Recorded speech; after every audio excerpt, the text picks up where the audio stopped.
It's Wrestling Band's back again, and you know what that means. It's time for another review. Let's do this. Monday Night Raw.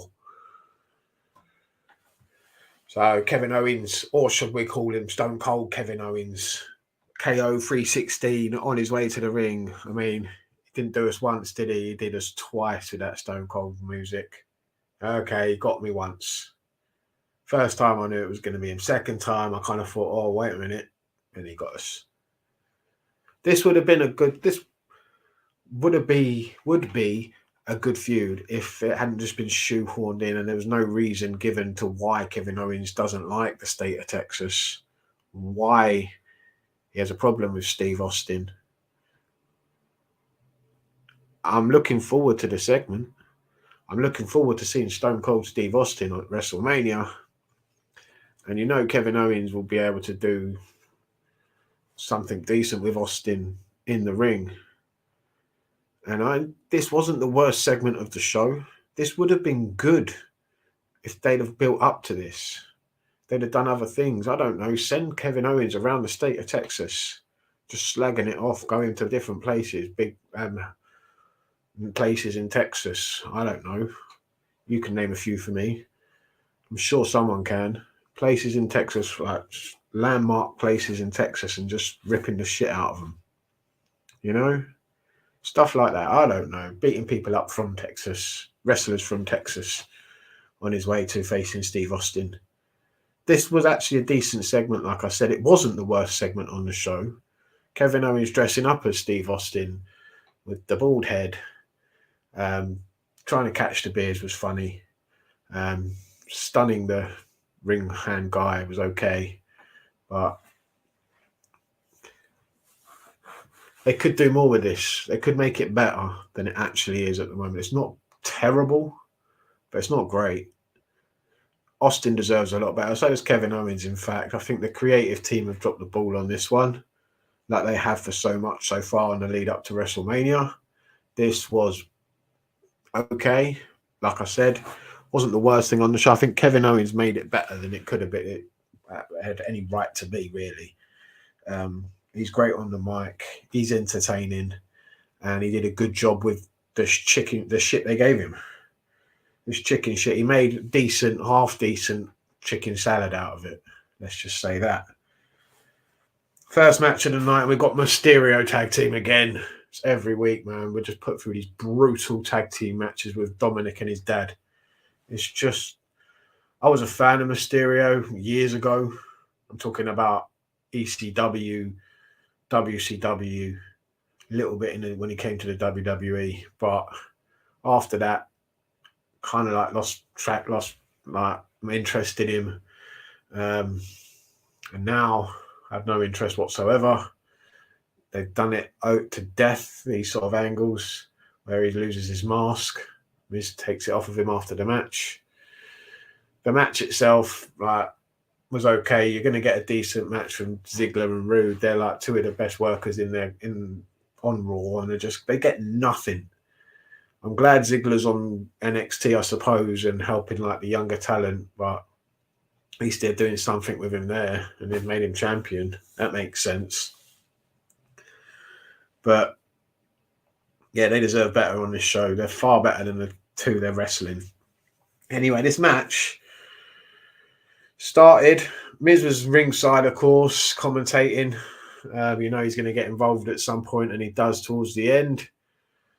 Seth Rollins gets involved as well, which I didn't see coming. That was pretty cool. Like, he's coming out and interfering in the show, causing havoc, causing mayhem, which I suppose works for him and his character.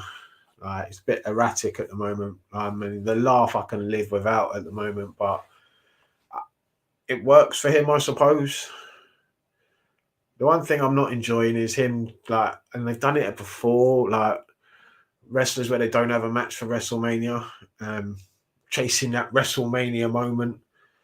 It's stupid.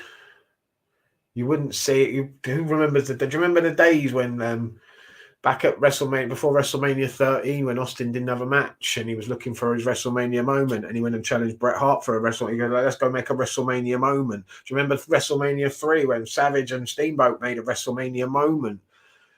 They didn't care about WrestleMania. It was the match itself, the feud leading up to it. And now it's just like they're going to the prom. He's trying to find a date. That's what it's become. It's no longer the end of all the feuds and the big payoff of the year of wrestling at WrestleMania like it used to be. It's let's all make WrestleMania moments. I want a WrestleMania moment. They all sound like, I'm sorry, don't like to use this word, but some of them sound like fucking marks. You wouldn't have heard Andre the Giant, Roddy Piper, Austin, Jake Roberts, anyone saying shit like they're saying today. It's fucking embarrassing. Creative. Some of them need to be shot.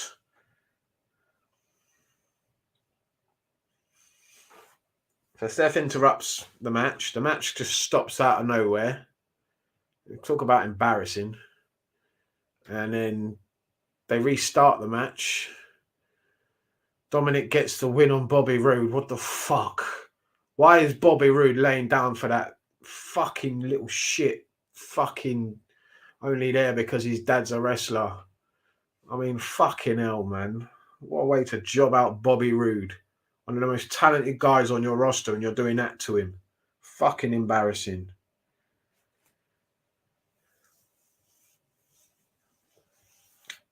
Best moment of the match, or after match, Miz steals the mask. It's been done so many times, though. It's like, who cares now? We've seen Rey Mysterio without his mask. Anyone can go and see it on the cock in America or on the network over here. You can see it. So it makes no difference. We know what he looks like. Who cares? Nobody cares anymore about, oh my God, he took his mask.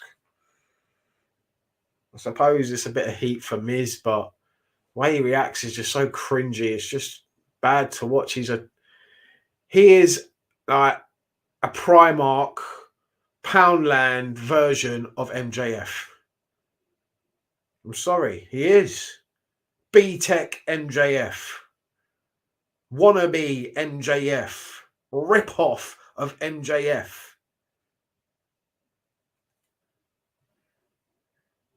And MJF's better than him and he knows it. Come on, man. Come on. Miz is shit. Miz is shit. Talk about shit, man, that no one gives a fuck about. Omos against Commander Aziz and Apollo Crews. I thought Apollo Crews a while ago was like, they were building him up as some heel. He was the Intercontinental Champion. He had this big lanky geezer behind him, Aziz, and they were doing things. But now they're jobbers. And they got squashed by Omos, and no one cared.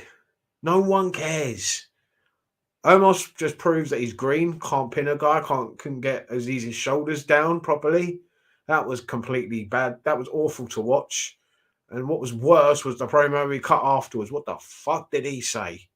I have no idea. He needs someone to talk for him. He needs to have matches with people that can actually work. Don't put him in there with Aziz again. That was just dreadful. I mean, Apollo, for me, should be talking for him. That could actually work.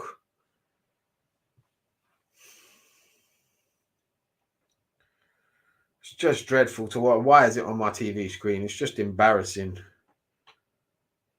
I mean, who's got the balls to face him at WrestleMania or Raw? Where, mate? Can you spit out the words, please? It was just dreadful. Absolutely dreadful.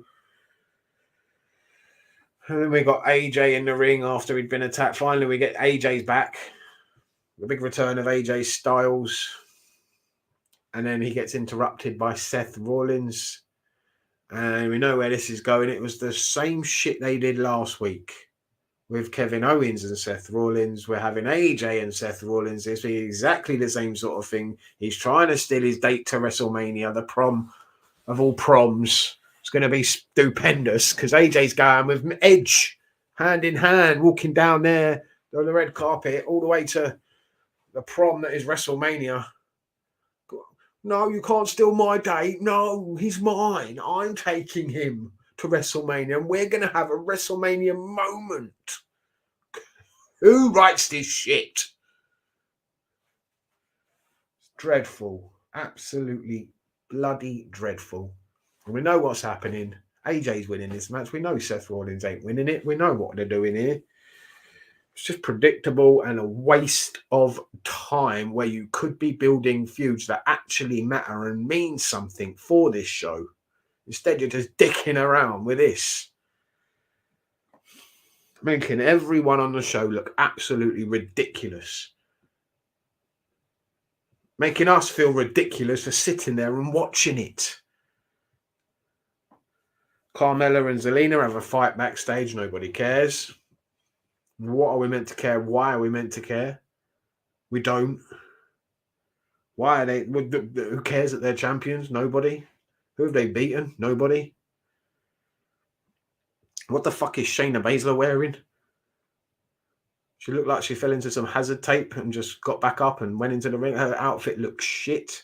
She's in a tag match with Natalya, going up against Liv Morgan and Rhea Ripley, building up to this tag team match at WrestleMania. I mean, it started off with 4 women in a normal tag match, and I was like, oh, there's 4 chances of this going wrong. The only thing that could make this worse, adding more women to it, and that's exactly what they've done. This is going to be fucking dreadful. Absolutely abysmal. I'm not watching that. That's the piss break. That's the fag break. That's the smoke break. Whatever you're going to do, fans, guys, don't worry. This is not important. And they proved it here. This was dreadful tag team match. Rhea Ripley and Liv Morgan, I suppose, at least they look like a tag team. They got their outfits are matching at least. That's something. I think they thought up a name. Live for Brutality, I think. Something like that. Brutal Blondes, I don't know. But the match was terrible. Dreadful. Just an embarrassment. Why is it on my TV screen? And then, of course, Melina and Zelina, they fooled us all. Carmella, Melina. Not Melina. It's Carmella and Zelina. There we go. Melina, we'll call them. They fooled us all. Mella comes out, of course, ringside with Corey. And Corey's actually quite entertaining. His missus isn't. She's annoying as anything. Oh, can't stand looking at her. She's so fucking annoying. How can you deal with that? I'm sorry. Anyway, somehow a shit finish to them, flat finish to the match. Nobody cares. Somehow Shayna wins the match, I think. Or Natalya does. And they win the match anyway. Oh, that's it. It was an assisted clothesline, Jimmy Smith called it, mate. Like, watch some old school match. Watch her dad. Okay? Watch her dad and her uncle. What was their finisher called, Jimmy Smith? Go on, son. The heart attack. Fucking assisted clothesline. Behave. Do some fucking research. Jokers. Fucking joke. And then, of course, the force that is Mella just takes out Natalya and Shayna Baszler.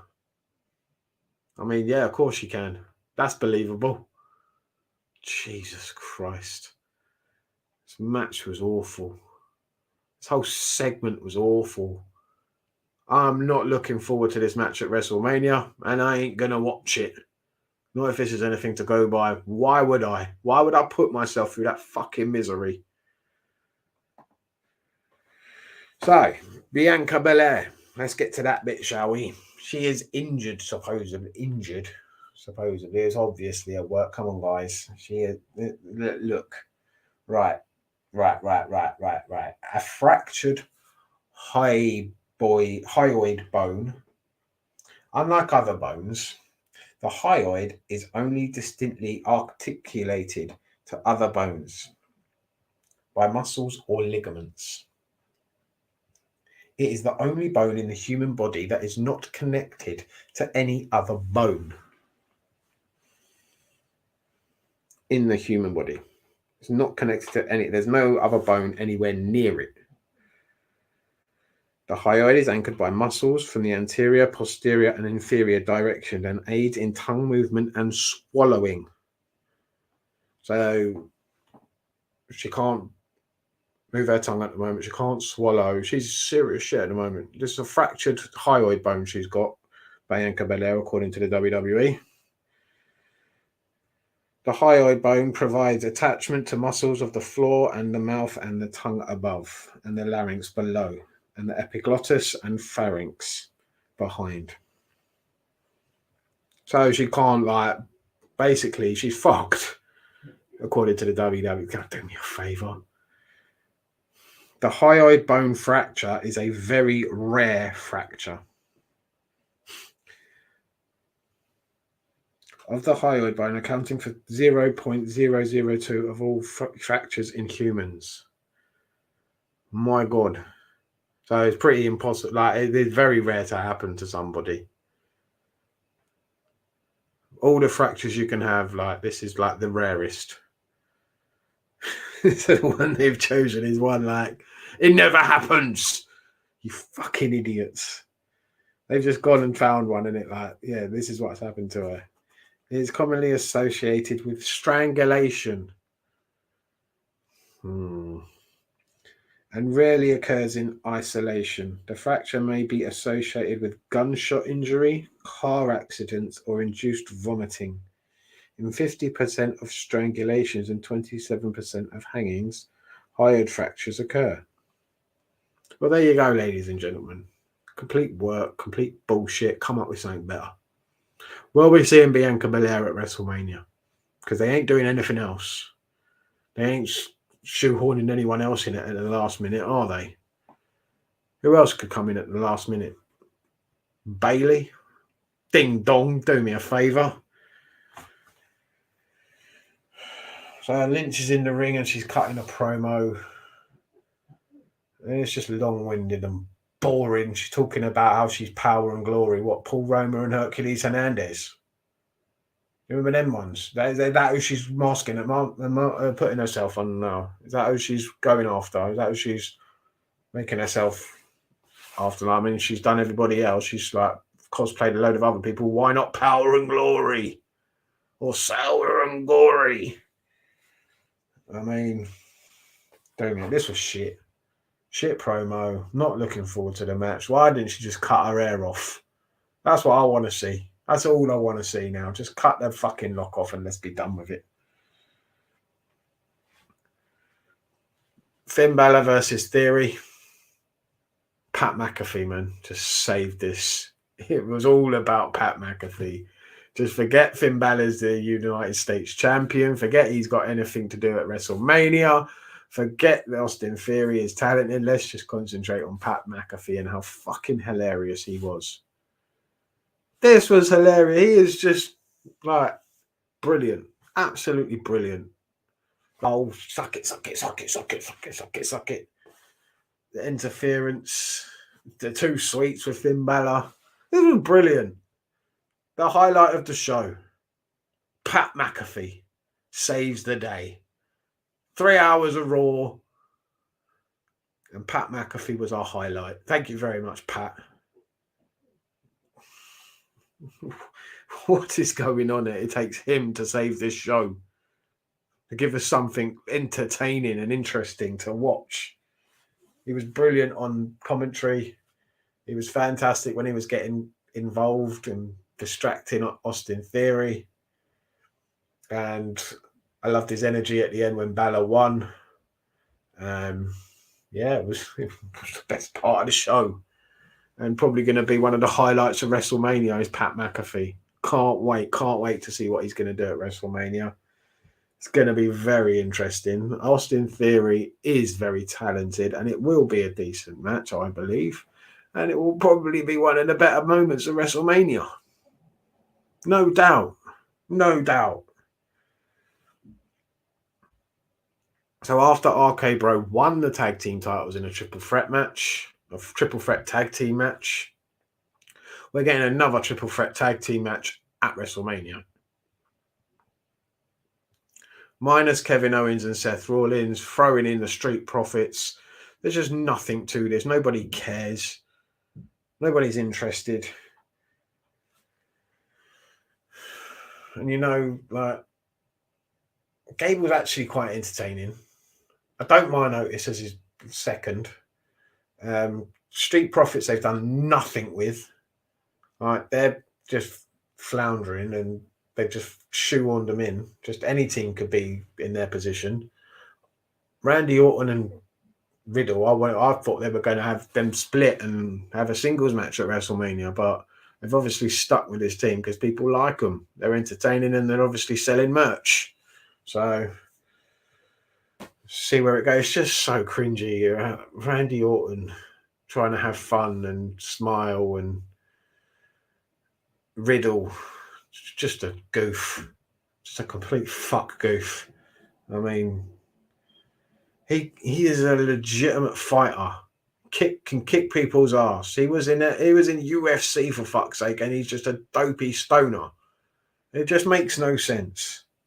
No sense at all. We'll talk about no sense at all. The next part of this show.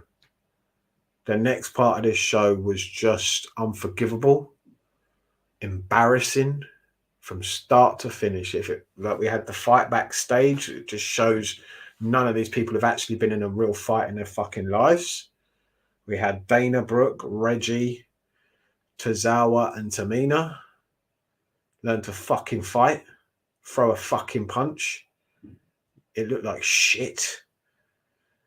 And then we got a fucking, what did they call it? A mixed intergender tornado tag team match. Dana Brooke and Reggie come out to silence. It was like they were in a library, a funeral parlor. It was dead. Dead silence.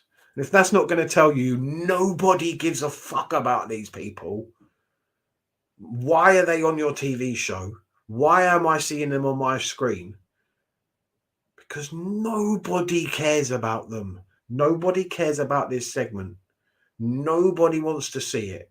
And what they did at the beginning of this match was absolutely unforgivable, embarrassing.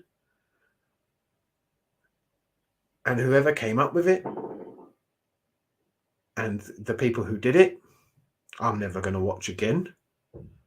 They need to be dragged outside after this show. I hope they were, and shot in the fucking head. Dana Brooke, Tozawa, Tamina, Reggie, and whoever came up with this in creative, the bookers, whoever had anything to do with this, and whoever allowed this on the TV screen, whoever allowed this to be in a professional wrestling show, you are an embarrassment and you need to be shot in the fucking head. I'm never watching you again. You're lucky I fast forwarded through this and I didn't just switch your fucking show off and not want to watch you ever again, because I was at that point. You had Dana Brooke on the shoulders of Reggie, Tozawa on the shoulders of Tamina, wrestling each other at the beginning of this match. Collar and elbow tie-ups. Hitting each other, slapping. It looked fucking ridiculous. How dare you? How dare you embarrass us like that as wrestling fans? That's an embarrassment. That is something that people laugh. That's the reason why people who don't watch professional wrestling laugh at us for watching it. That reason right there is why we have been ripped on for fucking years. People have been bullied by people because they watch wrestling, because they like professional wrestling. People make fun of us for watching professional wrestling because of shit like that. Embarrassing. Absolutely embarrassing. Should be fucking shot in the fucking heads. Main event, AJ versus Seth. We know where this is going. AJ wins the match, but I like how they did it. I kind of did see it coming. About 2 minutes before they actually did it, I was like, this would be kind of cool if it actually AJ wins via DQ, and that's exactly what happened. Thanks to Edge coming out of nowhere, hitting AJ in the back with a chair as he's about to hit the phenomenal forearm, costing Seth Rollins the match. And Seth freaking Rollins turns into Seth wrecking Rollins and completely wrecks the whole ringside area. The fans are chanting, Cody, Cody, Cody, Cody. Is it going to happen? I can't think of much else they're going to do with him. I think he comes out at WrestleMania into the ring. They either do it next week or they do it at WrestleMania. One or t'other. I think it'd be better at WrestleMania itself. And he just comes out. You know, like they did with the Hardys years ago. Do it there at WrestleMania. Big pop, big moment. Cody Rhodes returns to face Seth Rollins one-on-one. He has an open challenge at WrestleMania. Something like that. I don't know. He comes out, takes over the show. Cody comes out and beats the shit out of him. That's all you need to do, really. Cody's over big time again in the WWE, big babyface like he wants to be, gets cheered by all the fans like he wants to be because he doesn't want to be booed. And that's the end of the show. That's the end of my review. On the road to WrestleMania, people looking for their WrestleMania moments, who they're going to take to WrestleMania with them. It's just shit. Just shit creative, really. Just cheap and nasty. Just lazy. Nothing to excite anyone. There's a few little moments in there where people are like trying to get themselves, like Pat McAfee, saving the day, like making things a little bit more interesting for the fans at least. But then you got shit like Reggie and Dana Brooke just embarrassing the hell out of us for actually being professional wrestling fans. So for that, you need to be shot in the fucking head. I'm never watching them again. But the rest of this show was okay, actually. It wasn't so bad. Thanks for watching, guys. Let me know what you thought down below. Smash the like button, smash the subscribe button. I'm out of here. See you later.